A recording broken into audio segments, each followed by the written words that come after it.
Hello and welcome to Movie Mingle. आज हम review देने वाले हैं अबाउट टाइम मूवी के बारे में। मूवी की शुरुआत में हमें मेन कैरेक्टर को दिखाया जाता है जिसका नाम है टिम। उसकी माँ मैरी, उसके पिता जेम्स और मैरी के भाई अंकल डेसमैन और उसकी बहन कैथरीन को भी दिखाया जाता है। अंकल डेसमैन हमेशा अपने ख्यालों में खोए हुए रहते हैं। इनकी भी एक छोटी फैमिली होती है जो कि नॉर्मल मिडिल क्लास फैमिली की तरह लाइफ स्पेंड करती है। एक नॉर्मल फैमिली की तरह ये लोग भी घूमने जाते हैं, मस्ती करते हैं और हर फ्राइडे को मूवी देखते हैं और हर साल न्यू ईयर पार्टी भी रखते हैं। अगली सुबह टीम के पिताजी जेम्स उसको बुलाते हैं और उसको कुछ इम्पोर्टेंट बात बताना चाहते हैं। और ये वही बात है जो टीम के दादाजी ने टीम के पिताजी को बताई थी। वो कहते हैं कि इनकी फैमिली में हर मर्द 21 साल होने के बाद टाइम ट्रैवल कर सकता है। ये बात टीम मजाक में ले लेता है और उसके पिताजी उसको ट्राई करने के लिए कहते हैं। वो कहते हैं कि तुम उन्हीं पास्ट मेमोरीज में ट्रैवल कर सकते हो जो तुमने अनुभव की हो, और इसे करने के लिए तुम्हें किसी अंधेरी जगह में जाना होगा। वहाँ पर जाने के बाद तुम्हें अपनी मुट्ठी बंद करनी होगी और आंख बंद करके उस मेमोरी के बारे में सोचना होगा, तभी तुम पास्ट में टाइम ट्रैवल कर सकते हो। टीम अपने पिता की बात को झूठ साबित करने के लिए बंद क्लोजेट में जाता है और मुट्ठी बंद करके अपने मेमोरी के बारे में सोचता है। वो पिछले रात की पार्टी के बारे में सोचता है और जैसे ही वो अपनी आंख खोलता है वो देखता है कि वो उसी टाइम में ट्रैवल कर चुका है जिस टाइम में पार्टी हो रही थी, और उसके कपड़े भी अब बदल चुके हैं। टीम ये सब देख के हैरान हो जाता है, पर वो मन ही मन खुश होता है और वो अपने दोस्त को भी किस कर लेता है। टीम वापस उसी कबर्ड की मदद से प्रेजेंट टाइम में आ जाता है। टीम के पिताजी उसको बताते हैं कि तुम्हें टाइम ट्रैवल सिर्फ अच्छे चीज़ों के लिए करना चाहिए, ना कि किसी बुरे काम के लिए करना चाहिए। अगर तुम बुरी चीज़ों के लिए अपना टाइम ट्रैवल यूज़ करते हो तो तुम बिल्कुल अपने दादाजी की तरह और उनके भाई की तरह अकेले ही रह जाओगे और तुम्हारी लाइफ भी पूरी सैड हो जाएगी। मूवी में ऐसा दिखाया गया है कि टीम को प्यार की ज़रूरत है और उसने कभी किसी से प्यार नहीं किया, ना ही किसी ने उससे प्यार किया है, और वो यह सोचता है कि वो टाइम ट्रैवल प्यार को पाने के लिए यूज़ करेगा।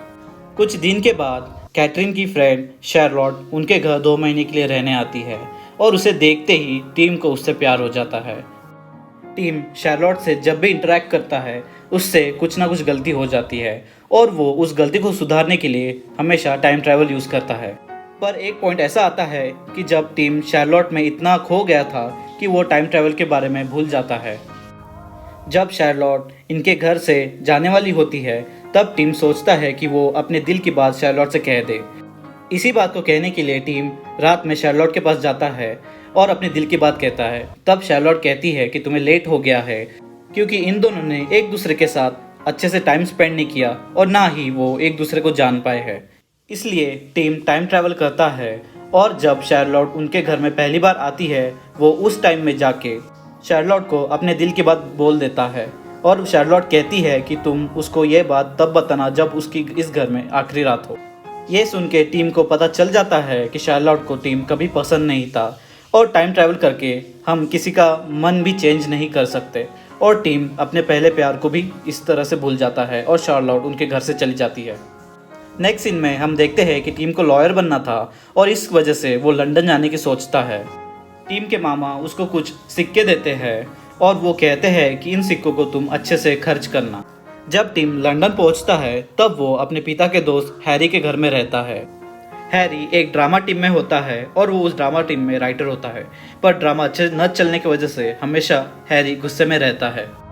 जब टीम पहली बार अपने ऑफिस में जाता है तब वो अपने कलीग से मिलता है जो कि एक लड़का होता है, पर उसे देख टीम निराश हो जाता है क्योंकि वो एक लड़की एक्सपेक्ट कर रहा था।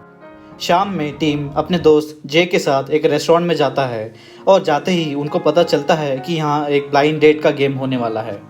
टीम उस ब्लाइंड डेट के गेम में पार्ट ले लेता है और वो एक लड़की से बात करने लगता है और उसके साथ फ्लर्ट भी करने लगता है। उस लड़की का नाम मैरी होता है और जब वो दोनों बाहर आते हैं तब वो एक दूसरे को देखते हैं। एक दूसरे को देखते ही वो दोनों खुश हो जाते हैं और टीम के मन में मैरी के लिए प्यार आने लगता है। अब जब दोनों एक दूसरे को पसंद करते हैं, मैरी टीम को अपना नंबर दे देती है और वो वहाँ से चली जाती है। ये सब होने की वजह से टीम बहुत खुश होता है और वो घर चला जाता है।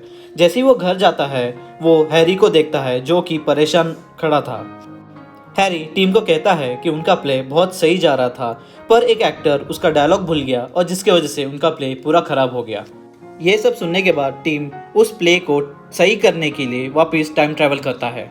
टीम उस एक्टर को ढूंढता है और बताता है कि तुम्हें अपने डायलॉग्स को याद कर लेना चाहिए। और जब वो प्ले देख रहा होता है तभी वो नोटिस करता है कि वो एक्टर वो नहीं है जिससे टीम ने बात की थी, और वो वापस टाइम ट्रैवल करता है और इस बार वो राइट एक्टर को ढूंढता है जिसने गड़बड़ की थी। इस बार टीम उस एक्टर को डायलॉग्स लिख के बताता है जिसके वजह से उनका प्ले बहुत अच्छा जाता है और इस तरह से हैरी भी बहुत खुश होता है। जब वो मैरी को कॉल ही कर रहा होता है तब उसको पता चलता है कि उसने वो रात पूरी प्ले में बिता दी जिसकी वजह से वो मैरी से मिल ही नहीं पाया और जिसकी वजह से मैरी का नंबर उसके मोबाइल में नहीं है, और इस तरह से टीम वापस निराश हो जाता है। अगली सुबह टीम को याद आता है कि मैरी को एक मॉडल बहुत ज़्यादा पसंद थी और उसका एक एग्जीबिशन होने वाला होता है। तभी टीम डिसाइड करता है कि वो उस एग्जीबिशन में जाएगा और मैरी के आने का वेट करेगा। पर काफ़ी टाइम बीत जाता है पर मैरी उसको दिखती नहीं है। एक पॉइंट ऐसा आता है कि जब मैरी से वो मिल लेता है पर मैरी उसको पहचानने से इनकार कर देती है। टीम मैरी को अपने साथ वक्त बिताने के लिए किसी तरीके से मना लेता है और वो दोनों एक रेस्टोरेंट में चले जाते हैं। थोड़ा टाइम स्पेंड करने के बाद टीम को अब पता चलता है कि मैरी का एक बॉयफ्रेंड है जिसका नाम रूपर्ट है, और वो वापस निराश हो जाता है। वो डिसाइड करता है कि वो वापस टाइम ट्रैवल करेगा और वो उसी टाइम में जाएगा जिस टाइम पे मैरी और रूपर्ट एक दूसरे से मिले थे। इस वजह से टीम उस पार्टी में जाता है जिस टाइम में मैरी और रूपर्ट एक दूसरे से मिले थे, और रूपर्ट के आने के पहले ही टीम मैरी को मिल लेता है। टीम मैरी से बात करता है और उनका कॉन्वर्सेशन बहुत अच्छा जाता है। तभी ये दोनों पार्टी से निकल आते हैं और टीम मैरी को अपने घर तक वॉक दे देता है ताकि वो एक दूसरे को और करीब से जान पाए। उस रात टीम और मैरी एक दूसरे को चाहने लगते हैं एंड तभी एक दूसरे से प्यार भी करने लगते हैं। तभी वो दोनों एक दूसरे के साथ रिलेशनशिप में भी आ जाते हैं और उनकी लाइफ अच्छे से चलने लगती है। थोड़े दिनों बाद मैरी के माता पिता उससे मिलने आते हैं। तभी वो टीम और मैरी को एक साथ देखते हैं। उनको बस ये पता था कि वो दोनों बॉयफ्रेंड है, पर उनको ये पता नहीं था कि वो दोनों साथ में रहते हैं। मैरी अपने माता पिता को टीम से इंट्रोड्यूस करती है और उनको भी टीम बहुत पसंद आता है। एक रात जब टीम बाहर होता है तब उसको शार्लोट दिखती है और वो दोनों एक दूसरे से बात करने लगते हैं। तभी शार्लोट कहती है कि उसकी दोस्त उसकी गर्लफ्रेंड है और टीम को लगता है कि वो दोनों लेस्बियन है। इस बात की वजह से उनके बीच में बात खराब हो जाती है और टीम का मूड ऑफ हो जाता है। तभी टीम डिसाइड करता है कि वो टाइम ट्रैवल करेगा और इस बिगड़ी हुई बात को वापस सुधारेगा। जब वो टाइम ट्रैवल करता है तब वो वापस शार्लोट से मिलता है और अब इस बार वो दोनों अच्छे से बात करते हैं। वो दोनों डिनर करने लगते हैं और तभी शार्लोट अपने दिल की बात टीम से कहती है। वो टीम से कहती है कि वो टीम को पसंद करती है और उसने टीम को रिजेक्ट नहीं करना चाहिए था। तभी शार्लोट टीम को अपने घर बुलाती है पर टीम उसके पास जाने से मना करता है और तभी टीम को रियलाइज़ हो जाता है कि वो मैरी से कितना प्यार करता है। भागते भागते वो अपने घर जाता है और सोती हुई मैरी को प्रपोज ही कर देता है। तभी मैरी हाँ कर देती है और वो शादी के लिए तैयार हो जाते हैं। अब टीम और मैरी टीम के घर जाते हैं। घर जाते ही मैरी उनके घर वालों से अच्छे तरीके से घुल मिल लेती है और उनके घर वालों को भी मैरी अब पसंद आने लगती है। डिनर का टाइम होता है और टीम अपने घर वालों को बताता है कि मैरी प्रेग्नेंट है और वो दोनों जल्द ही शादी करने वाले हैं। सीन अब शिफ्ट होता है और हम देखते हैं कि दोनों की शादी हो रही है। तभी शादी के टाइम वहाँ तूफान आ जाता है पर दोनों की शादी उस तूफान के टाइम पे ही हो जाती है। टीम और मैरी को एक बेटी होती है जिसका नाम वो पोजी रखते हैं और वो तीनों अब अच्छे से लाइफ स्पेंड करने लगते हैं और टीम को टाइम ट्रैवल करने की ज़रूरत भी महसूस नहीं होती। पोजी का पहला बर्थडे आता है जहाँ सब लोग मौजूद होते हैं पर टीम की बहन कैथरीन वहाँ मौजूद नहीं होती। कैथरीन का एक्स बॉयफ्रेंड उनके घर आता है और उनको बताता है कि कैथरीन और उसका झगड़ा हो गया था और इस वजह से कैथरीन ने शराब पी ली थी और जब वो गाड़ी चला रही थी तब उसका एक्सीडेंट हो गया। अपने बहन को इस बुरी हालत में देखकर उससे रहा नहीं जाता और वो टाइम ट्रैवल करने का सोचता है। जैसे ही वो टाइम ट्रैवल करता है वो कैथरीन को एक्सीडेंट होने से बचा लेता है। मैरी और टीम डिसाइड करते हैं कि वो कैथरीन की लाइफ वापस अच्छे मोड पर ला देंगे। जब टीम और कैथरीन बात कर रहे होते हैं तब टीम कैथरीन को टाइम ट्रैवलिंग की सच्चाई बता देता है। इस वजह से कैथरीन और टीम टाइम ट्रैवल करते हैं और वो उसी रात में जाते हैं जहाँ पे न्यू ईयर पार्टी हो रही थी। तभी टीम कैथरीन को उसके बॉयफ्रेंड से मिलने से रोक देता है और इस वजह से पूरा टाइमलाइन चेंज हो जाता है। ये दोनों और पीछे चले जाते हैं और वो अपने दोस्त से मिलता है जिसका नाम जे होता है और वो कैथरीन को जे के साथ रहने के लिए कन्विंस कर लेता है ताकि इन दोनों की लाइफ भी अच्छे से चले। अब जब सब कुछ सही हो गया है वो वापस प्रेजेंट में आ जाता है और प्रेजेंट में आते ही वो देखता है कि उसके लड़की की जगह एक लड़के ने ले ली है और ये सब इस वजह से हुआ है क्योंकि उसने टाइम में जाके थोड़ी गड़बड़ कर दी। वो ये सब बात अपने पिता से कहता है, तभी उसके पिता उसको बताते हैं कि लड़की की जगह लड़के ने इसलिए ली है क्योंकि वो टाइम ट्रैवल करके ऐसे टाइम में चला गया था जब लड़की पैदा ही नहीं हुई थी।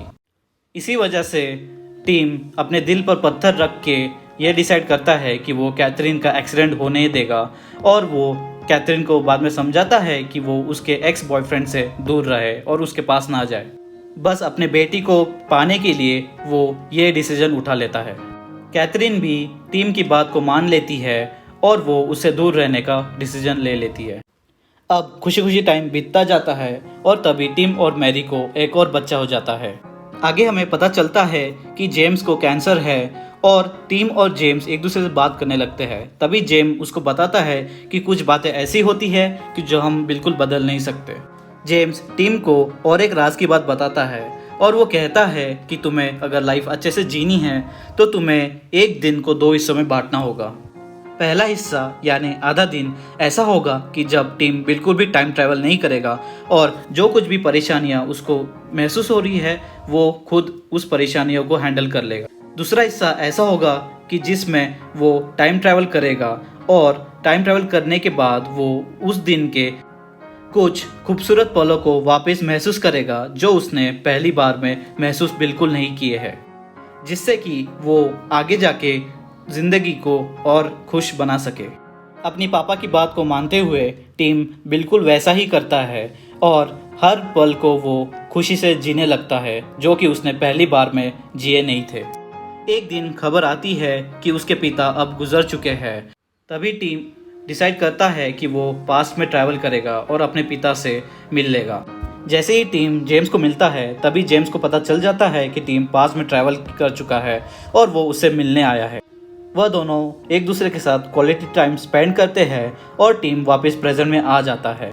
कुछ दिनों के बाद मैरी टीम को कहती है कि उसको तीसरा बच्चा चाहिए और ये सुन के टीम परेशान हो जाता है।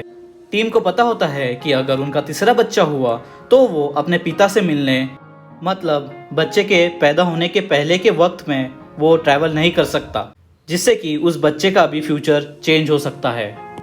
वो मैरी की खुशी के लिए उसकी बात मान लेता है और जब उनको बच्चा होने ही वाला होता है तब वो आखिरी बार अपने पिता से मिलने वापस पास्ट में चला जाता है। वो दोनों टेबल टेनिस खेल रहे होते हैं और तभी टीम अपने पिता को बताता है कि ये उसकी आखिरी मुलाकात है। टीम और जेम वापस टाइम ट्रैवल करने का डिसाइड करते हैं और तभी ये दोनों टीम के बचपन की यादें जीने लगते हैं। ये सीन थोड़ा इमोशनल हो जाता है क्योंकि टीम अपने पिता को आखिरी बार मिल रहा होता है। इस तरीके से दोनों पूरा दिन एक साथ गुजार लेते हैं। इतना सब कुछ सीख मिलने के बाद टीम डिसाइड कर लेता है कि वो अब सिर्फ प्रेजेंट में ही जिएगा और टाइम ट्रैवलिंग को अवॉइड करेगा और वो अपने फैमिली के साथ टाइम स्पेंड करने लगता है। जेम्स ने टीम को जो दूसरी राज की बात बताई थी उसी राज के बाद पर टीम अब अपनी लाइफ जीने लगता है। मतलब बिना टाइम ट्रैवल किए हर खूबसूरत चीज़ को वो अच्छे से महसूस करता है ताकि वो हमेशा खुश रह पाए। इसी सीख की वजह से अब टीम हर बात को खुशी से जीने लगता है और हर एक नॉर्मल इंसान की तरह ही अपने लाइफ को भी जीने लगता है और मूवी इस हैप्पी नोट पे ही एंड हो जाती है। अगर आपको इस मूवी का एक्सप्लेनेशन पसंद आया हो तो मूवी मिंगल को सब्सक्राइब करें और लाइक शेयर एंड कमेंट ज़रूर करें। तब तक के लिए अलविदा।